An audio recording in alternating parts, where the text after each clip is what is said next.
Yo, what's going on, snipers, and welcome back to our Halifax Raiders Draft to Glory franchise mode here in NHL 24. So in last episode, we had the entire offseason, and the team is starting to look still pretty decent. I think we made a little kind of much changes to our lineup, not a whole lot.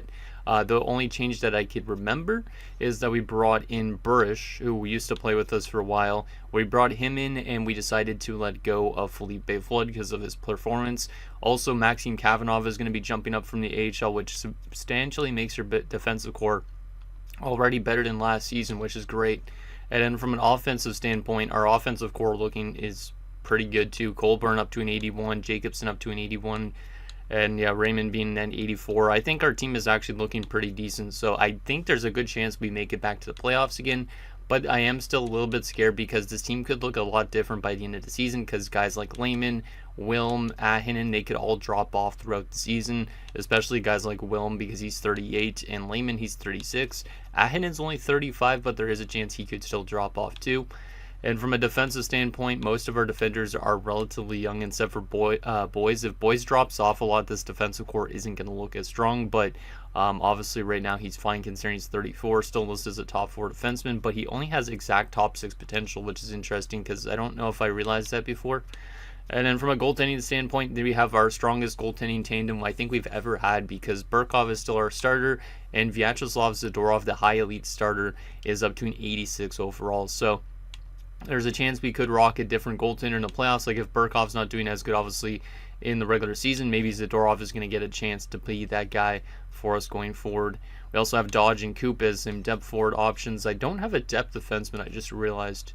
Do we have anybody in the minors to call up? I guess Cracknell would be that depth defenseman. So, or I could use Ramo. Nico Ramo. Do I want to use Nico Ramo? He's 22 already. Or do I just go with their old guy in Cracknell? I think I'm going to go for Nico Ramo because he's actually listed as a depth defenseman. That way I'm not hurting the morale a little bit with him. Or with the guy that's actually listed as a top 6. Because Cracknell technically should be playing in a lineup. So we'll call up Ramo as the other depth option just to give us another defenseman. I'll adjust the AHL lines here quickly. Not right now. But I will in a bit once we go through the comments and whatnot. But now that way we actually have two depth defense. We have a depth defenseman. We have 2 depth forwards. Yeah, this team is actually looking a lot better than last season's team, which is interesting. Will they do better than last season? It depends on how this game feels. So there is our lineup, and yeah, hopefully we can get some good production out of our main guys. But let's get into you guys' comments first now and see what you guys have to say, and then we will start up obviously the season simulation. So the first comment is from Senator Taku. It says, correct me if I'm wrong, but aren't CHL players who are 20 years old AHL eligible, meaning you could sign Winquist? See if Weber ended up signing anywhere at the start of the season. And so yeah, there is like 20-year-olds that do obviously play in the AHL, but for some reason I think sometimes with this game they end up going back to junior for an extra year is what I've seen. So I think Winquist would be one of those type of guys. I feel like I want to get him into the AHL if I can. I might just give him his ELC and see if he pops into the AHL. If he doesn't, so be it. Let's give him a contract. And let's see. Oh yeah, he does go to the AHL right away. Okay, that's good. Because some of them don't for some reason, which is a little bit weird. So we do have now a nice 76 in the AHL. Let me go ahead and make sure he's in the lineup here, because I actually do have to adjust the AHL squad anyways, just because Ian was mentioning that I should adjust the AHL a little bit. So let's see. We'll probably take out Kozlov because he's the vet down there. And we'll put Winquist as like a top liner. Let me take a look at these potentials here. Low 6, medium 6, and Komatov should probably be up here instead of Haikala, so to speak. What else we got here? Top 9. Medium elite and Erat. Obviously, Erat should be pretty high in the lineup if we want to generate growth for him. And then we also have Jennings, who should be up higher. So probably run something like that, I guess. Let me take a look at those potentials. Low 9, medium 9, and never mind about that part. Yeah, we'll go with something like that. And then from a defensive standpoint, let's look at the potentials on all these guys. Most of them are old, which is interesting. We'll go Klein on the top pairing with that low lead potential. Medium 4 in Humphreys and Still in Stewart, so we'll move them up as well. And goalie-wise, obviously, it's going to run with that. Perfect. Okay, there you go. The AHL is nice and set up now. And he was also mentioned about where Joel Weber signed. Let's take a look, because we were interested in maybe bringing back Joel Weber, but the only thing is we technically have a lot of good left wingers already, so that's why we didn't bring him back to this team.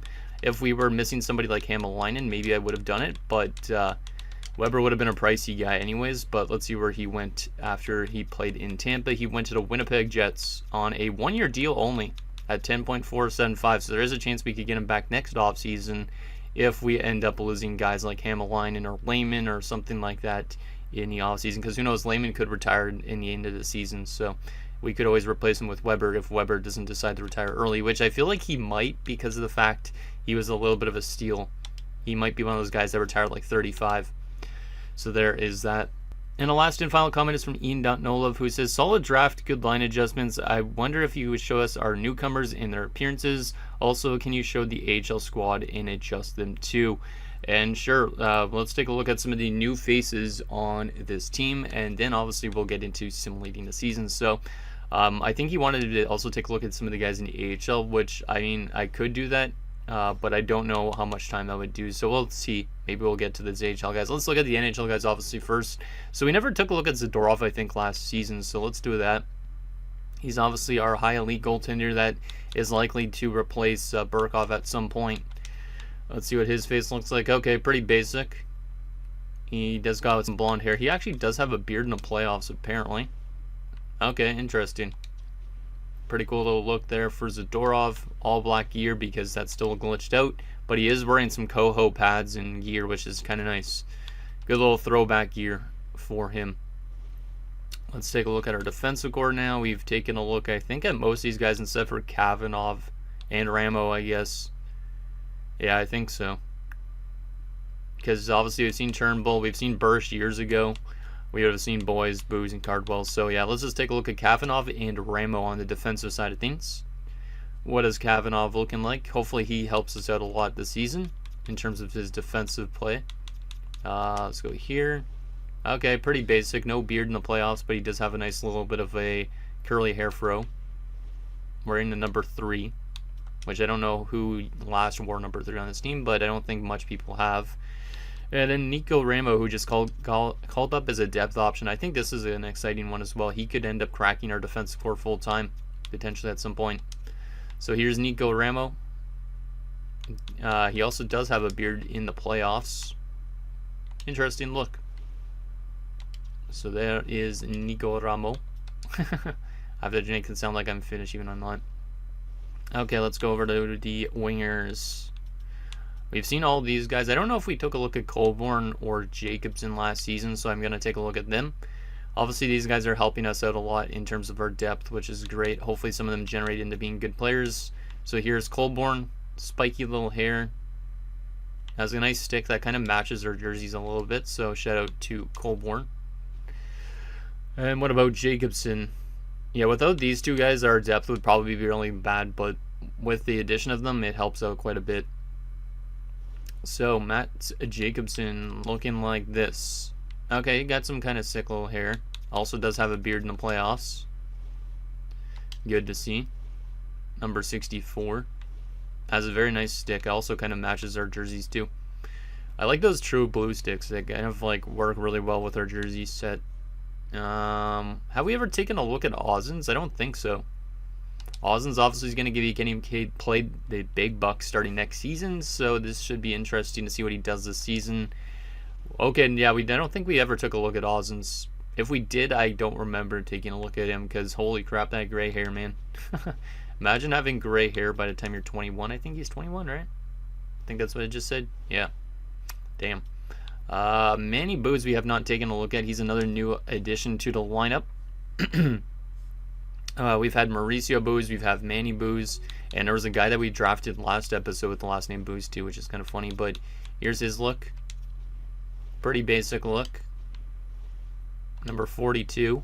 Has some really nice skates. I always like those kind of like cotton candy like skates with the pink and the blue. Looks pretty nice. What about center-wise? Center-wise, I think we've seen Boucher before. We probably have seen Coop and Dodge as well.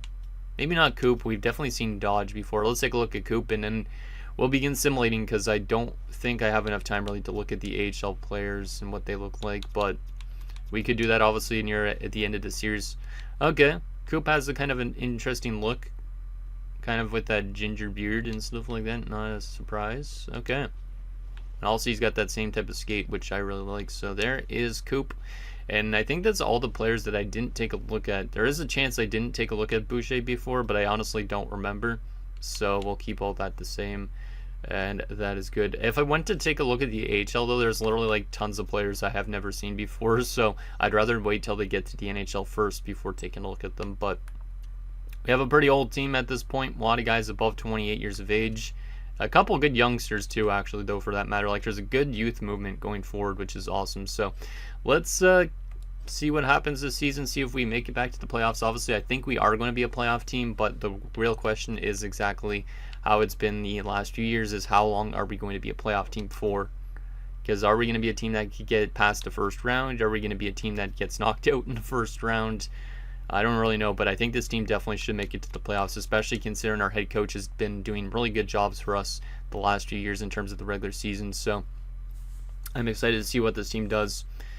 But hopefully they could get that Stanley Cup, because it would be very nice for like Wilm to get a Stanley Cup and then decide to call it quits at that point. Almost do like the Ray Bork method. So 4-2-2 in the preseason is not too bad. Who led us in points out of curiosity? 7 points in 8 games for Charles Raymond on that third line. Interesting. I feel like we're going to see a little bit of drop-off, though, in some players' play. Like, I feel like Mauricio could have a bit of a drop-off year because of the fact of how old he is. We might see, like, Lehman and Ahinen drop-off potentially, too. I definitely think there's going to be a little bit of drop-off on the offensive front. But defensively, I think we're going to improve a little bit because of Kavanagh being in our lineup, because he's a good shutdown DFD. I want to take a look at if this lineup is actually as good as we were thinking. It's not as good as we were thinking, really. Actually, it is still good, but, like, I mean, Booze isn't actually as high as we were thinking. Same with Colborne. It's still good, though. It's still pretty good. Kavanagh's actually an 80, but that's okay because he will be probably an 82 by the end of the season. Former 5th-round pick. I don't remember if I selected him or if the AI did. I probably did select him. Yeah, our overalls are pretty decent. Coop is only a 77, or Rambo's only a 77, I mean. We have some solid depth options. Let's begin to sim and see what happens. Ozens is only an 86, but he probably will get good growth this season. And I locked him up on a massive deal starting next season, but it's because obviously we want to make sure that he stays with this team for the rest of the series. But let's simulate, I guess, 2 months at a time or something like that. Take it a little bit slow, because obviously we don't know if this team's going to just all of a sudden plummet. But I think we should be a playoff team this season for sure. We start the season off 4-0, which is a good sign. We do lose in a shootout there. Win there. Hey, we're doing really well off the hop, which is good. But obviously we could come crashing down all of a sudden nowhere. And Mauricio has been injured. He doesn't get injured that often. This time he's out with a sore shoulder out till the 20th, which kind of sucks. Let me go replace player for a second, and then we're going to make an adjustment. But we're 9-0-1 in our first 10 games of the season, so that's really good. Ahinen leading the team in points with 10 points in 10 games, which means we must have very good depth scoring if not one guy is like over point per game. Do I want to put Coop as the top line guy? You know what? He's actually got a good shot, so you might as well put him up there. As weird as it sounds. Yeah, you know what? We'll just keep Coop as that guy on that top line. He's got a good shot. Might as well give him an opportunity while Mauricio is out, because Mauricio is going to miss the next few weeks, which kind of sucks. Because obviously that could hurt his career stats. But he should be getting close to 1,000 career goals. I probably already passed by his 1,000 goal, more than likely, but oh well. Okay, let's continue simulating. There's a loss, there's a win, there's a win. We're still winning games without Mauricio, which is a great sign. And now Kavanagh has been injured with a mild concussion. So we are getting a little bit slapped with the injuries, but that's okay, because at least we have some players that could jump into the lineup and get some playing time. And now Del Rovere's been injured too till the 21st. God damn, we're getting slapped with all the injuries here. And Mauricio is back, which means Del Rovere... Oh, he went right to the second line, yeah. That's what I thought was going to happen.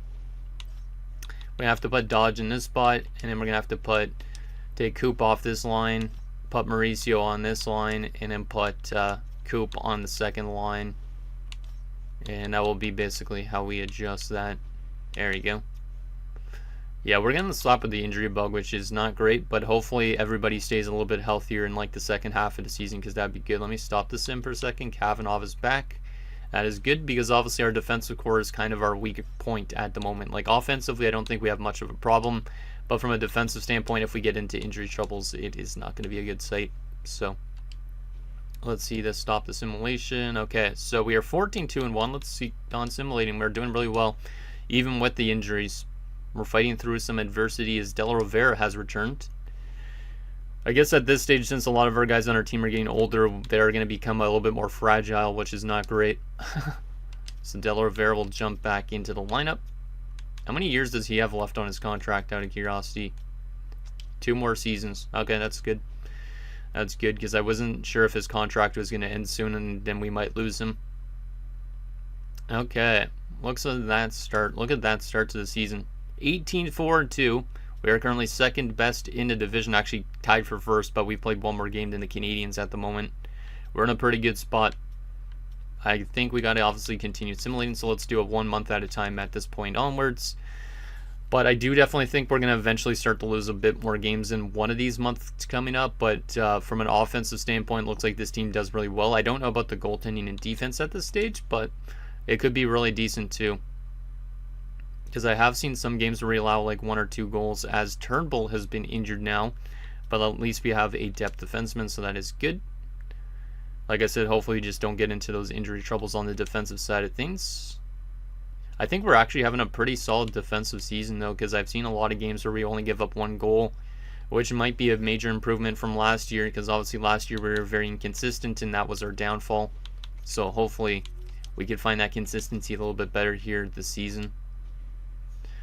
There's another nice win, another nice win.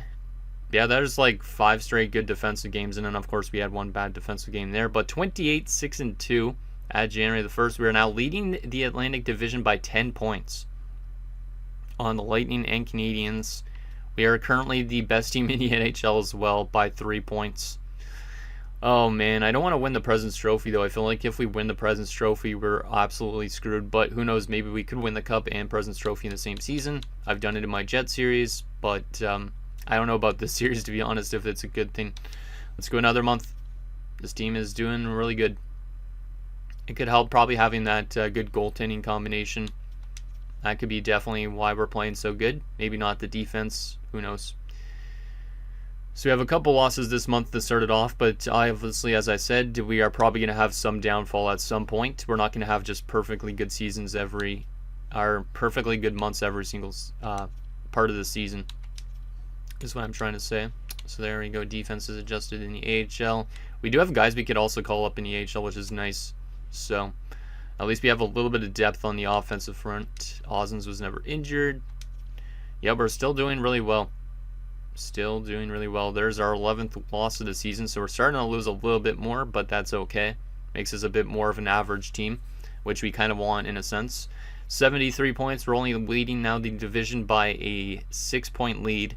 We have played 1 more game than the Canadians at the moment, and we are currently still the best team in the NHL by 1 point over the Blue Jackets.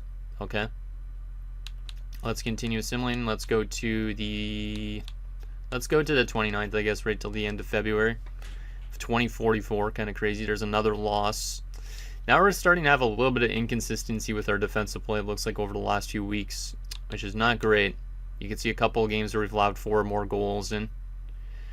But, like I said, I would rather have that inconsistency right now than being just completely dominant the entire time. And, oh, man, that sucks, because that's one of those guys that I said that we could potentially call up. Paul Sexsmith has been injured with a post-concussion syndrome out till the 23rd of April, so his regular season is done.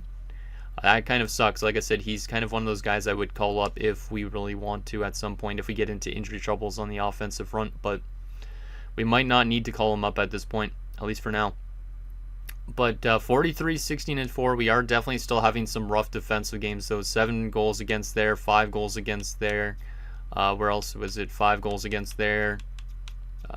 4 goals against there, and 5 goals against there. There's definitely a couple tough defensive games, but I think most teams are going to have those type of games after a while. But we're 43-16-4. We are still technically the second best team now, actually, in the NHL. The Blue Jackets have passed us, which is a good thing. We are still up in the division by 4 points, and we played one less now than the Canadians have, so that's interesting. But looks like we're on pace for another 50-win season, which is awesome. Let's go to a day after the deadline to see how we do against the Boston Bruins. We lose that game in a shootout, but at least that is a nice point. Let's go continue assimilating. And obviously we're going to continue assimilating to see how this team finishes. Obviously at this rate we should be a playoff team, as apparently there's a huge blockbuster trade at the deadline. 2 second-round picks go to Vegas with Waite and Lawton. No idea who the heck those guys are. And then Toronto gets McIntosh, Trevika, a 4th-rounder, and Lefebvre. So that's apparently a pretty big trade. A lot of pieces involved in that one. Yeah, let's go to the end of this month of March and see if we're at 50 wins by the end of it. We should be, but you never know. Oh boy, okay, that's a terrible defensive game. See, like, that's the inconsistencies that we've been having the last few years. Is, look at this, a nice 6-2 win, good defensive, good offensive, but then we'd lose 8-0 immediately afterwards. So, we definitely are showing that we still have those inconsistencies a bit, which might be a good thing, but it also might be a very bad thing, and our downfall once it gets to the playoffs. Unless our goaltending and defense can find itself out a little bit here late in the season. There's a couple more losses, but they're at least good defensive games, and we're now 51-20-5, and we have clinched a playoff spot with 107 points at the moment. We're not going to win the President's Trophy, which is good because the Blue Jackets have all of a sudden went cooking. They're at 116 points at the moment. We're second best in the league, though, at the moment, and then the Rangers are third. So we're one of only 3 teams over 100 points at the moment, which is interesting. We still have 6 more games left this season, and 4 of which are on home ice, which is interesting. So let's go to the end of these 4 games and see how we do in this stage. There is a win 7-6, a 5-0 shutout win, 6-2 loss, and a 4-1 win. See, that's exactly the type of inconsistency I was talking about again. 5-0 win, but then we get blown out 6-2. That's interesting. 2 more games left. We're at 54-21-5. Can we win any of these games down the stretch? Lose there. Cardwell has sprained his ankle at the worst time possible. He's going to miss part of the first round. Let me go replace player for now. Yeah, that's not a good injury to have going into the playoffs on the defensive side of things. We do lose our final 2 games of the season, but we're 54-23-5 at the end of it. And I think, where did we finish? 113. Yeah, we were like the second best team in the NHL, I think, still. But that injury to Cardwell is not a great one. Lehman led us in points with 90 points in 82 games. So, yeah, I think Mauricio fell off a lot. He could still have a really good goal-scoring season, but maybe his assist went down. That's interesting. Don't think I've ever seen Lehman lead the team in points at the end of the year. But let me go here to edit lines for a second. Just because I want to make sure that, obviously, since Cardwell's gone, we have our lineup set up good. I don't really know what to do with it, though. Booze, defensive. Guess we go with boys. Yeah, we'll go something like that, I guess. I don't really know. Our defensive score definitely looks a lot worse without Cardwell, though, to start the playoffs. I don't like that. Let's take a look at our player stats for the season and our team stats. See what we did right and what we didn't. And then obviously take a look at who we're playing in the first round of playoffs. But it's good that we're back in the playoffs again. The Florida Panthers are below us, and I'm kind of scared about that because they're obviously a very, very solid team. But yeah, we finished as the second best team in the league. We are the best team in, not the Eastern Conference, I guess, but the best team in our division. Very close to winning the Eastern Conference or the entire league. The best Western Conference team was the Blues. So 113 points. Let's see how good our offense was. Not the best offense, which is interesting. Definitely suffered some drop off, but that's okay. We are still in top 10 in the league, 3.62 per game. Our defensive play, on the other hand, though, was the second best. So we almost had the best goaltending in the league again, but the Philadelphia Flyers are going to edge us out. 222 goals against. So the fact that we were the best defensive team despite allowing like 8 goals in some games is kind of crazy. So I think that's a really good sign, but at the same time it might not be. Power play percentage wise, we're just outside of the top 9, I think this is. Yeah, top 9, top 8, I don't really know, but there we are. And our penalty kill percentage, 88.8%. I don't think I've ever had that dominant out of a penalty kill before. That's a really good penalty kill. Shout out to our penalty killers. 10 short-handed goals this year as well, which was second most in the league, tied with a few teams. We were 31-10 on the road, but 23-13-5 on home ice, and 5-5-0 in our last 10 games. Really dominant season for this team. Let's take a look at our player stats. See who did what. Starting off with our centers. Boucher had 88 points. Shout out to Bernard Boucher. His passing's been great. He's on 3 straight 80-point seasons. He's definitely making it a little bit easier for our team with him in the lineup. And then there is Mauricio, 84 points in 75 games. Obviously, he did miss a good chunk of games, but he still picked up 48 goals and 84 points. So a very solid season for Mauricio. Let's take a look at his career numbers now. 1,025 goals, 1,047 assists, 2,072 points.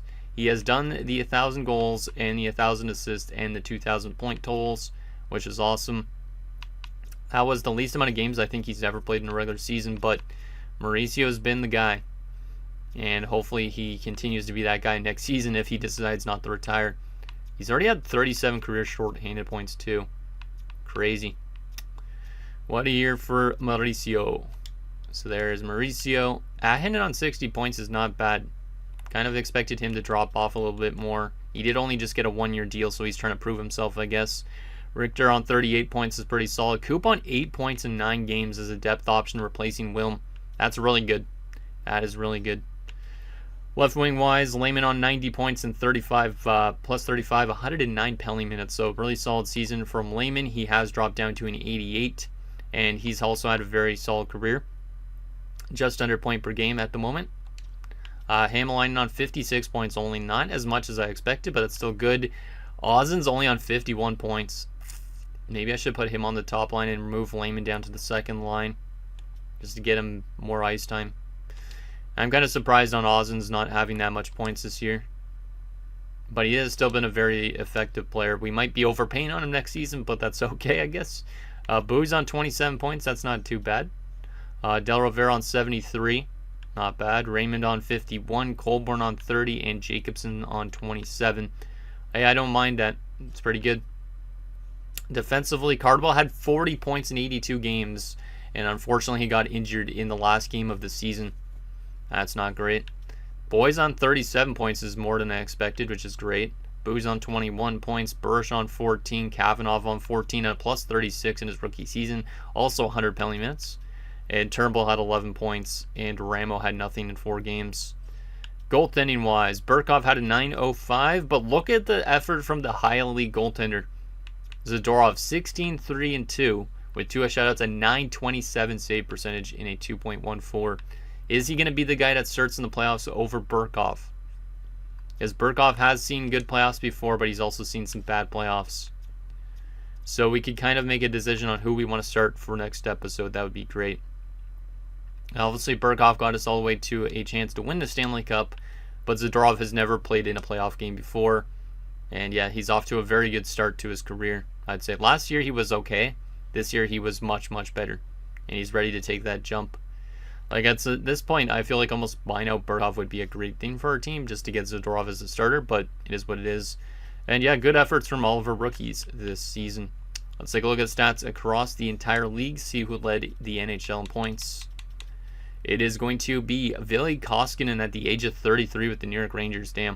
125 points. Bryant Lindsay up there also for the Rangers. Michael Misa, Ola Lilia, Isaac Peltier, and Mario Mathieu. There's Cesar Gamache, 105 points. Gotta watch out for Gamache again. Okay, best goal scorer this season was Koskinen with those 74 goals. That's pretty crazy.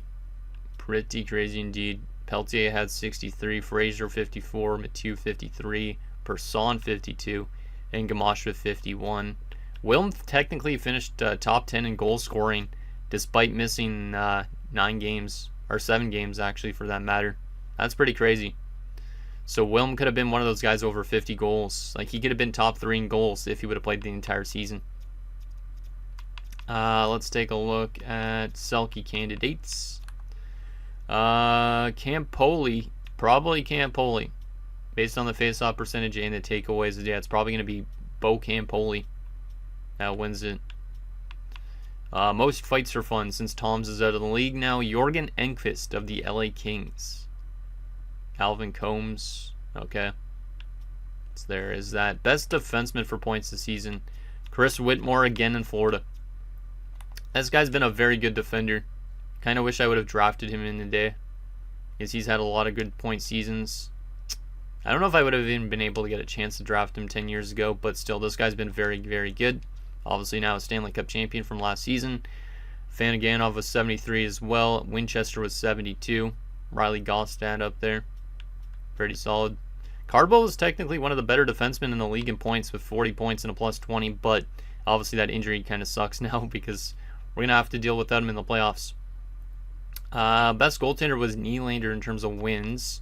Most shutouts, Boutin and Dag. So Detroit and Florida. Best save percentage by a starter is going to be Dylan Steckel with a 920. Zadorov was technically the best goaltender that played more than 20 or 25 plus games, but there was also Hernandez in Toronto who was really good. Interesting. Best goals against average by a starter was Steckel. So if Zadorov would have been our starter, maybe he could have won in Vezina this season. I don't really know, but it's likely going to be going to Dylan Steckel of the Flyers. Let's take a look at the assists and stuff from these goalies. 4 assists from Burkov. Led the league. Love to see it. Most goals by a goalie? Nobody. Best rookie this season was Brzgalov with 58 points. Minus 33 though. Alvin Combs up with 52. Minus 10 and 148 penalty minutes. You're likely looking at Bureau as the rookie of the year just based on the plus minus, my guess. Which is interesting. Any good rookie goalies? I guess they considered Zadorov a rookie this year, which is interesting, but he wasn't.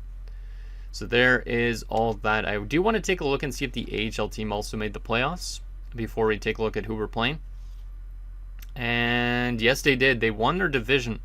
Komatov led the way with 72 points. So shout out to the AHL team that will also be going back to the playoffs again.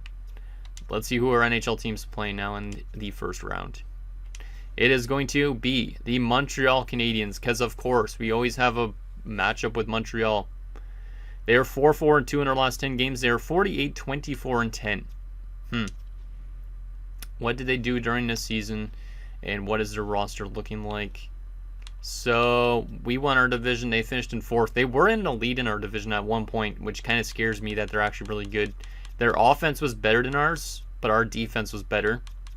Their power play was better, but our penalty kill was better. So we're a good defensive team. They're a good offensive team from the sounds of it. Now, I'm kind of surprised that they made it back to the playoffs because they have lost a lot of guys to retirement. So I thought they were going to be a team that starts to miss the playoffs, but apparently they must have brought in some good players, or some of the other players have developed into being decent. So let's see what Montreal is looking like. So first line, Elijah Lupul. Berkeley Catan is still playing at 38. So that's probably why they're still in the playoffs. Rudolph Niederberger, Weston Tuzolino, Kenny Hines, Grayson Leidecker, Dmitry Grabeshkov, Charles Sexsmith, Topi Herme, and a 4th line of Wayne Burnett, Torsten Axelsson, and Noel Bieksa. It's not the best forward core, but it's definitely very balanced. Like, nobody below an 80 is pretty solid. From a defensive standpoint, yeah, I could see why they were more of an offensive team. Ola Holmquist, Brennan Holmes, Anthony Hayes, Matthew Poirier, Quinton Esch, and Jerome Talbot.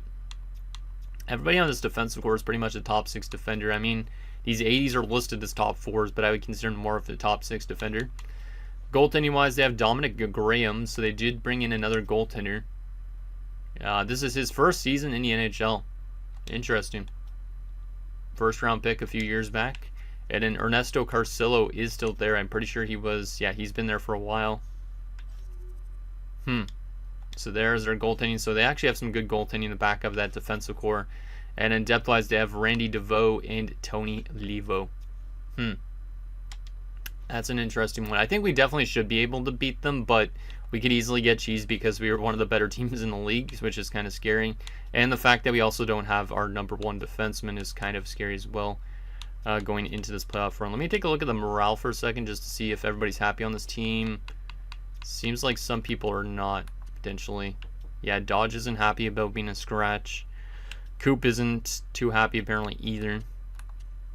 But apparently, yeah, like everybody else is decently happy, which is good. What about the AHL? 77%, so the AHL team has some good chemistry. That's good to see. But anyways, guys, that's going to do it for this episode of our Halifax Raiders Draft to Glory franchise mode. So in next episode, we will take it to the first round of the playoffs against the Montreal Canadiens as we look to obviously beat them and hopefully keep our playoff run going as long as possible, because this could be the last year for Mauricio. So anything down below, and I'll see you guys next time.